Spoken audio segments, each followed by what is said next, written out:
ভাববেন না মন্ত্রীমশাই, সকাল সকাল আপনার দর্শন পাওয়া ভারী পুণ্যের কাজ। এ কি গেরো, এই সাত সকালে ভগবান এসে জুটলো কোথা থেকে? কি হলো মন্ত্রীমশাই, আপনাকে কি কোনোভাবে বিব্রত করলাম নাকি? ওসব ভাষার কারুকার্য ছেড়ে কি কাজে আসা হয়েছে সেটা ঝেড়ে কাশো দেখি বাবা।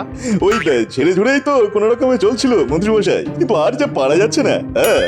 এবার যেভাবে হোক একটা কিছু ব্যবস্থা আমার করে দিতেই হবে। তা কিরকম কি ব্যবস্থার কথা বলছো তুমি? কেন, হয় কৃষ্ণনগরের রাজসভায়, না হলে অন্য কোথাও।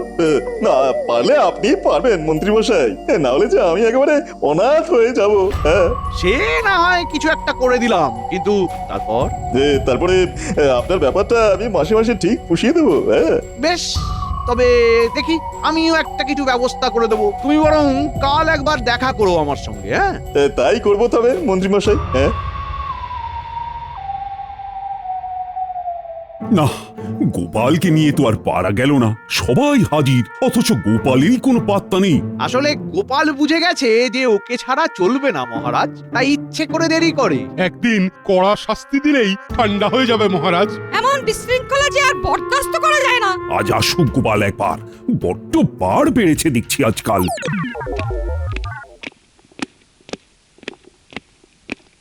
প্রণাম মহারাজ। শুভ সম্ভাষণ পরে হবে, আগে বলো দেখি তোমার প্রতিদিন দেরি করে আসার কারণটা কি? কারণ আর কি বলি মহারাজ, এখন চাষবাসের সময়, যা একটু জমি জায়গায় আছে সেটা দেখতে হয়, তাই দেরি হয়ে গেল।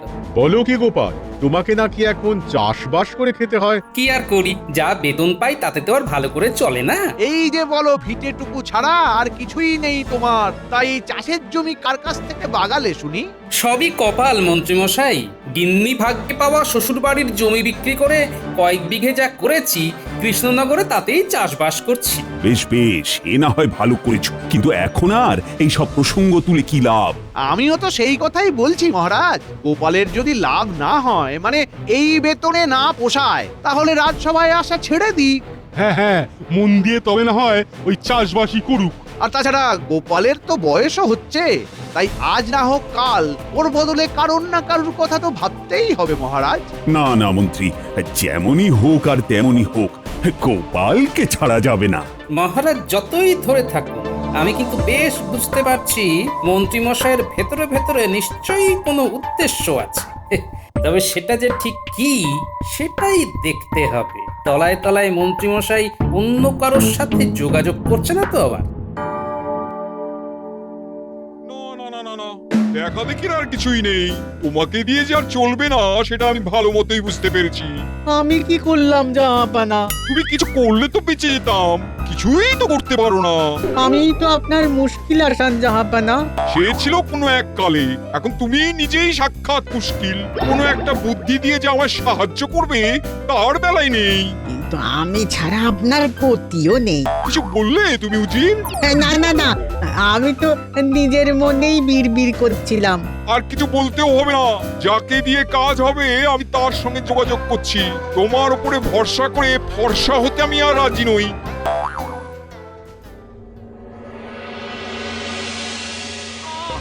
খেটে খেটে কি অবস্থা হয়েছে তোমার? এই বসো, একটু বসো, বাতাস করে দি, বাতাস করে দি। যাক, তোমার চোখেও পড়েছে তাহলে। আমার শরীরে কি দয়া মায়া নেই নাকি? তোমার যে এখন খুব পরিশ্রম হচ্ছে সে কি আমি বুঝতে পারছি না? না, এবারে যেন মনে হচ্ছে আজ সূর্য পূর্ব দিকে ডুবছে। একটু উঁকি মেরে দেখো তো গিন্নি।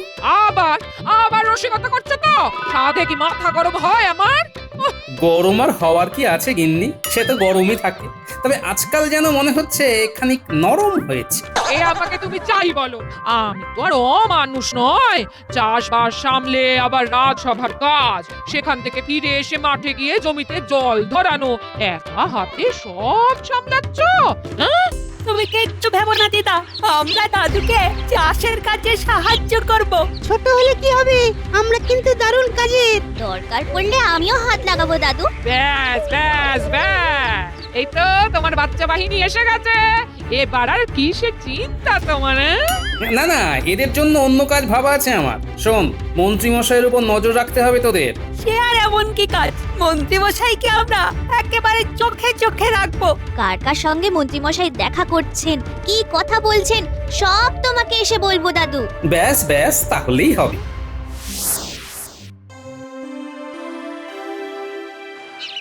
খুব কম সময়ে নবাবের চিঠিখানা এসেছে, এবার মনে হচ্ছে ভগবানের একটা হিল্লে হয়ে যাবে।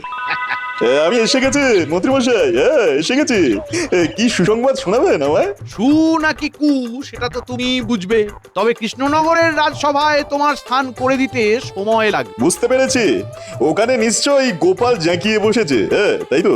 গোপালের বিরুদ্ধে মহারাজের কান ভাঙানি চালিয়েও কাজের কাজ কিছু হয়নি। তবে তবে কি মন্ত্রীমশাই? তবে একটা দরজা বন্ধ হয়ে গেলেও আর একটা খুলে যেতে পারে।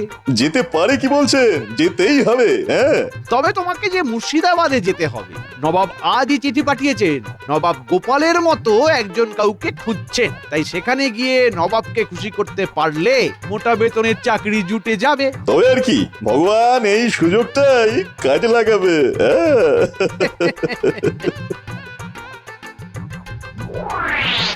যাই, টুকটুক করে গিয়ে চাষের কাজ দেখে আসি আগে, তারপরে না হয় রাজসভার দিকে যাওয়া যাবে। এই তো গোপাল দাদুকে রাস্তাতেই পেয়ে গেছি।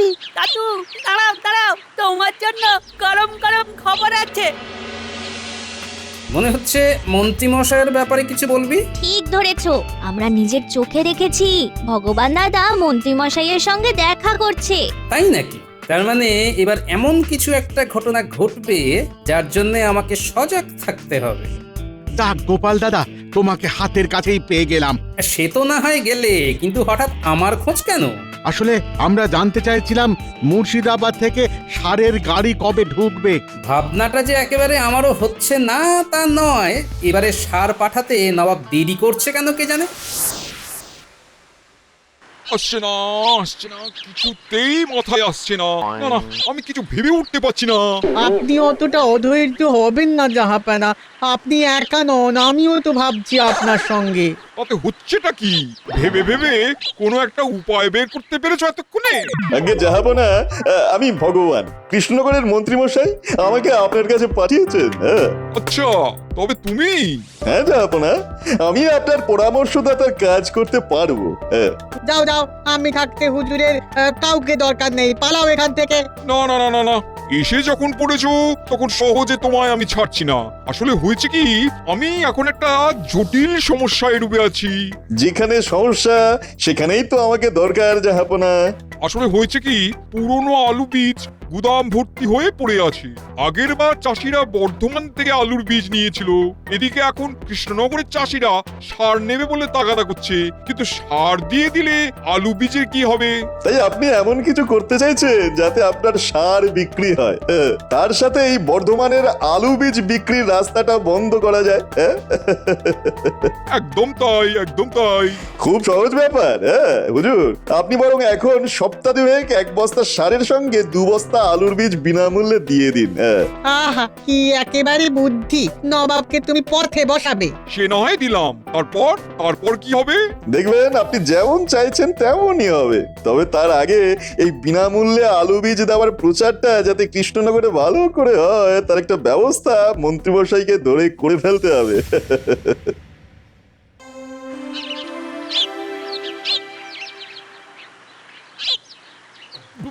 ব্যাপার কি মন্ত্রী? হ্যাঁ, আজ যেন ভয়ানক উত্তেজিত দেখাচ্ছে তোমাকে। সেটা সেটা খানিকটা ঠিকই ধরেছেন মহারাজ। আসলে হয়েছে কি, এতদিনে প্রজাদের জন্য একটা ভালো কিছু ব্যবস্থা করতে পেরে মনটা নিজে নিতে উঠছে। ও মা, মন্ত্রী মশাইয়ের মন নাচে যখন তখন। কিন্তু সেই ভালো ব্যাপারটা কি? খুব শুনতে ইচ্ছে করছে যে। বলছি আসলে হয়েছে কি, নবাবের সাথে কথাবার্তা বলে প্রজাদের জন্য সারের সঙ্গে বিনামূল্যে আলু বীজেরও ব্যবস্থা করেছি আমি।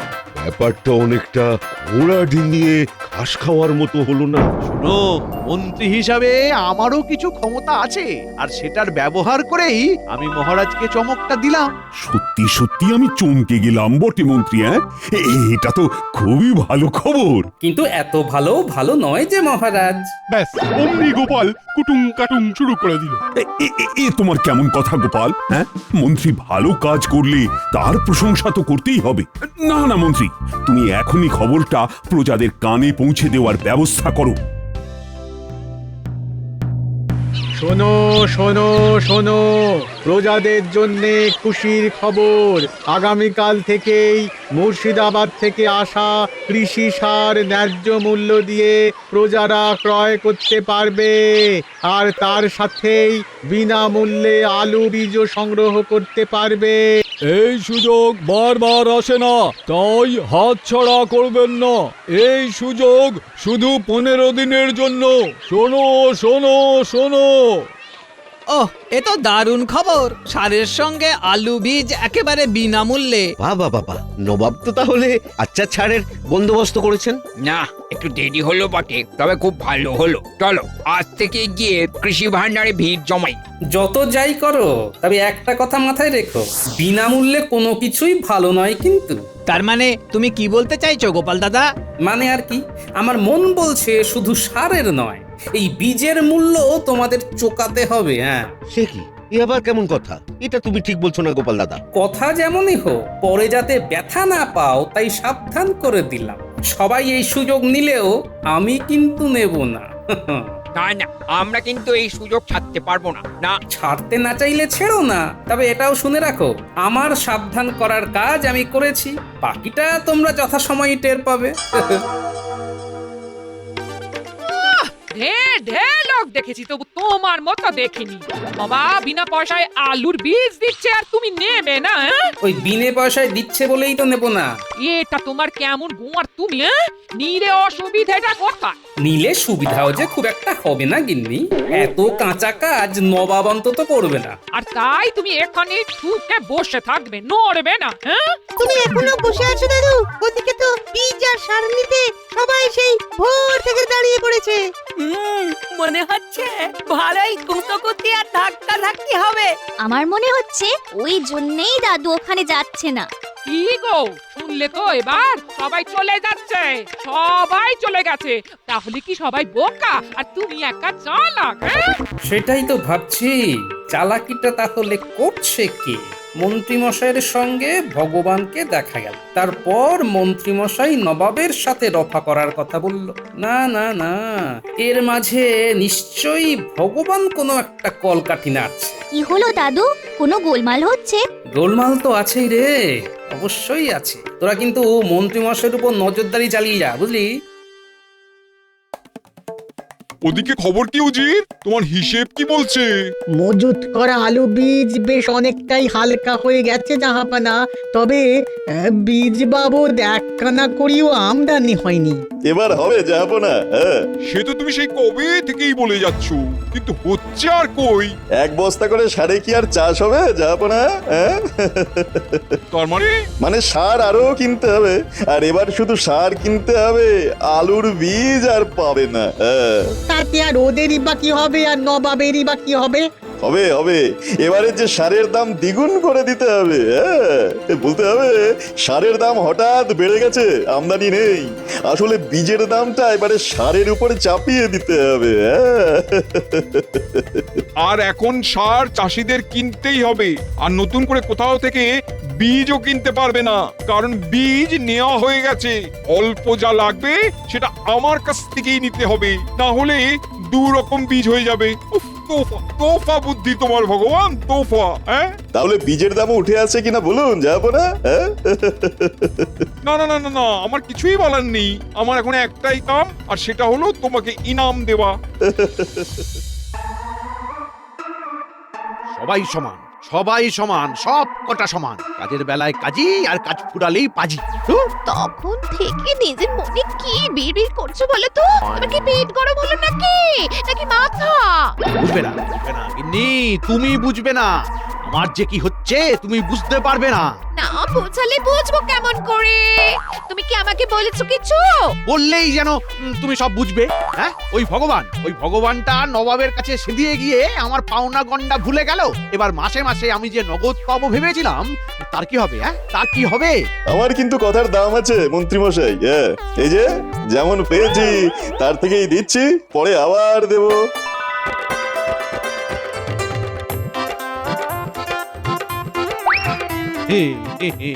না না না না, আমি তো জানতাম যে আর যে যাই করুক ভগবান আমাকে ঠকাবে না। ও মা, এক্ষুনি তো তুমি অন্য কথা বলছিলে। ভালো বাঁচা তো। মজা তো এবার কৃষ্ণনগরের চাষিরা পাবে। হ্যাঁ, দ্বিগুণ মূল্য দিয়ে সার কিনতে হবে যখন, তখন বিনামূল্যে আলুর বীজ পাওয়ার কি মজা সেটা হাড়ে হাড়ে টের পাবে। এতক্ষণে বোধ হয় নবাবের লোকেরা কৃষি ভান্ডারে এসে সুখবরটা দিয়ে দিয়েছে। কেউ ঠেকে শেখে, কেউ ঠকে। চাষিরা না হয় ঠকেই শিখুক, তাতে আর আমাদের কি?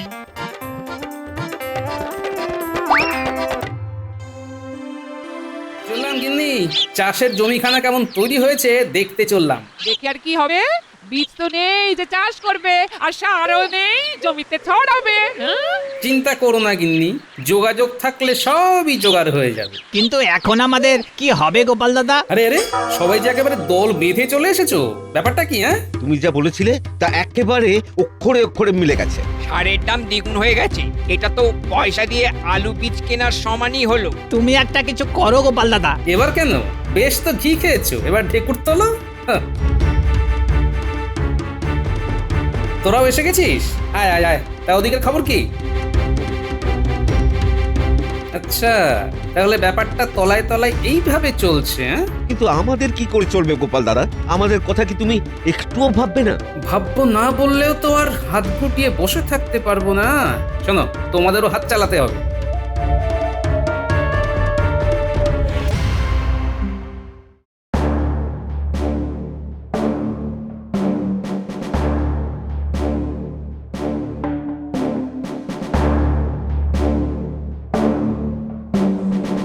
প্রণাম মহারাজ। তবে আজ যেন আপনাকে কেমন চিন্তিত দেখাচ্ছে। চিন্তা হবে না? আমার প্রজারা যদি চিন্তায় থাকে তবে আমি নিশ্চিন্তে থাকি কি করি? কেন মহারাজ, কিছু অনিষ্ট হয়েছে? অনিষ্ট হতে আর বাকি কি আছে? খবর পেলাম প্রজাদের নাকি দ্বিগুণ অর্থ দিয়ে সার কিনতে হচ্ছে। এটা কি ঠিক হচ্ছে?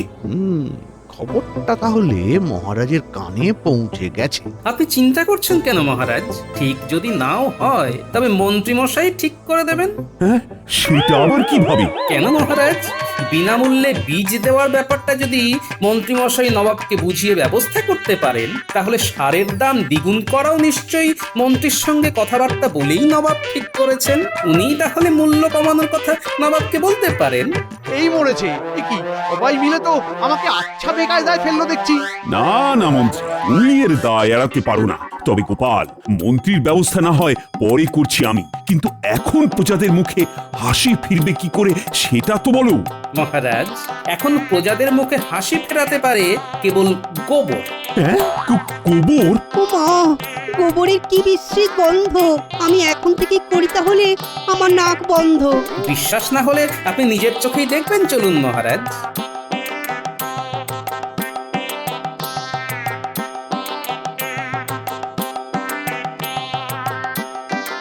গর্তটা বেশ অনেকটাই কাটা হয়েছে। নে, এবার গোবর এনে ফেলে যা। ওহো, গোপাল দাদা আচ্ছা একখানা বুদ্ধি দিয়েছে বটে। তবে মিলেমিশে কাজ করলে আমাদের মুখে হাসি ফুটবেই ফুটবে। আসুন মহারাজ, একটু দেখে শুনে গোবর বাঁচিয়ে আসুন। সে না হয় পরে আসছি, কিন্তু এসব হচ্ছেটা কি? প্রজারা নিজেদের সারের ব্যবস্থা নিজেরাই করে নিচ্ছে। গোবর জমিয়ে গোবর সার। চমৎকার চমৎকার! এই প্রজারা তো দেখছি তাহলে স্বাবলম্বী হয়ে গেছে। কিন্তু বলছিলাম কি মহারাজ, এইভাবে গোবরে মাখামাখি করে কাজটা কি ভালো হচ্ছে? এর থেকে তো হ্যাঁ হ্যাঁ, আপনি বরং মন্ত্রীমশাই ওই নবাবকে জানিয়ে দিন যে আমাদের আর নবাবের সারের দরকার নেই। অবশ্য আপনি না বললেও সেই খবর এতক্ষণে নির্ঘাত নবাবের কাছে পৌঁছে গেছে। এই গোবর সারে হয়তো ফসল ফলতে একটু বেশি সময় লাগবে, কিন্তু মাটির উর্বরতা বহুগুণ বেড়ে যাবে। বুঝতেই পারছি এই সব গোপালের উর্বর মস্তিষ্কের ফল। কি করব বলুন পণ্ডিত মশাই, আমার মাথাতেও যে গোবর ভরা আছে। না না গোপাল, তোমার বুদ্ধির তুলনাই হয় না। সে না হয় হলো, কিন্তু যে নবাবকে বুদ্ধি দিল এরপরে তার কি হবে সেটা ভেবেই যে এখন আমি অস্থির হয়ে যাচ্ছি মহারাজ। নবাবকে বুদ্ধি দেওয়ার লোকটি কে বলো তো গোপাল? আমার মন্ত্রী সেই গুণধর নয় তো? না না, ঠিক মন্ত্রী মশাই নন, তবে ওনারই অনুপ্রেরণায় ভগবান নবাবের কাছে গিয়ে এইসব কলকাঠি নেড়েছে। আর কাঠি করলে যে লাঠির বাড়ি খেতে হয় সে কে না জানে মহারাজ। ওই ভালো করে সর্ষের তেল মাখিয়ে একটা লাঠি আনো দেখি। আজ এই ভগবানকে আচ্ছা করে ঘা কতক লাগিয়ে ওর সব তেল আমি বার করছি। কাউকে দরকার নেই, আমি নিজে গিয়ে নিয়ে আসছি জাহাপানা। আমাকে ছেড়ে দিন, যাবো না। আমি বুঝতে পারিনি, যাবো না। আমাকে ছেড়ে দিন না, যাবো না, ছেড়ে দিন। আমার চরম লোকসান করিয়ে দিয়ে এখন বলছো বুঝতে পারিনি? শুধু তোমার কথা মতো বিনা পয়সায় আলু বীজ দিয়ে ভেবেছিলাম সার বিক্রি করে সেই পয়সা উঠে আসবে, কিন্তু এখন তো খবর পাচ্ছি চাষিরা আর সার নেবে না। তাহলে এবার কি হবে? তাহলে তোরা বীজটা বিনা পয়সাতেই পেয়ে গেল জাহাপানা। তোমাকে আর ফোড়ন কাটতে হবে না, যাও নিয়ে এসো লাঠি।